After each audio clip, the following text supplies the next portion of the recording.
CBS4 investigator Jim DeFede has been working this story since it broke, and he joins us now live. So, Jim, bring us up to date in terms of what you're hearing about the investigation as to why this happened.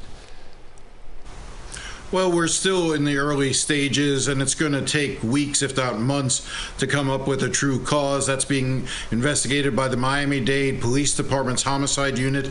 They'll bring in engineers and the rest. But everything that we've heard, including that sound that you heard from the Surfside Commission meeting with Bobeth a couple minutes ago, really interesting to hear that one commissioner talk about the very thing that we've been discussing for the last 24 hours, which was the idea of what was taking place underneath the building. Mm-hmm. You know, more and more, I think the investigation is going to focus on whether or not saltwater intrusion or problems with the pylons in which the building was resting upon, whether or not that was the cause that brought the building down.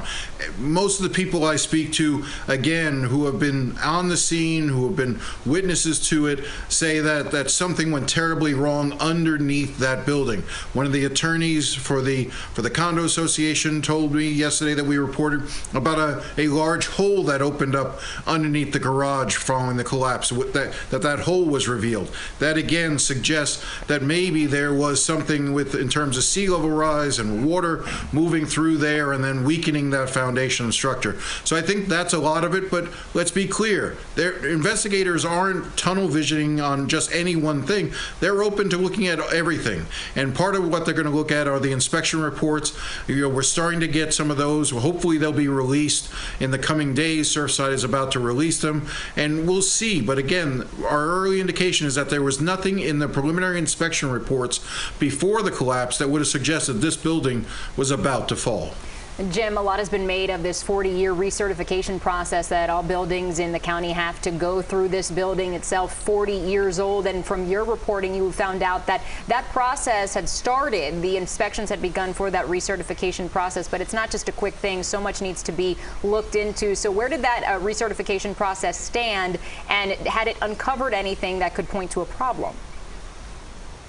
Yeah, no, that's the point. You know, they had gone through a series of inspections, and those inspections revealed certain issues that needed to be addressed. I asked the attorney for the condo association if these were deficiencies, and he said he didn't want to refer to them as that. He said they were simply repair needs, things that need to be fixed, things that you would expect that would occur over a 40-year span of a building, and that there was nothing in that report that would have suggested that the building was about to collapse.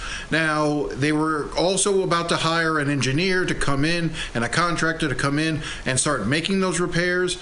Who knows if a few more months later, if those contractors, engineers have been part of that, what they may have uncovered as they opened up the building and started making some of those repairs. You know, if you do home repairs at your house, you replace a ceiling fan, your electrician suddenly comes to you and says, well, wait a second, now I found problems with the wiring.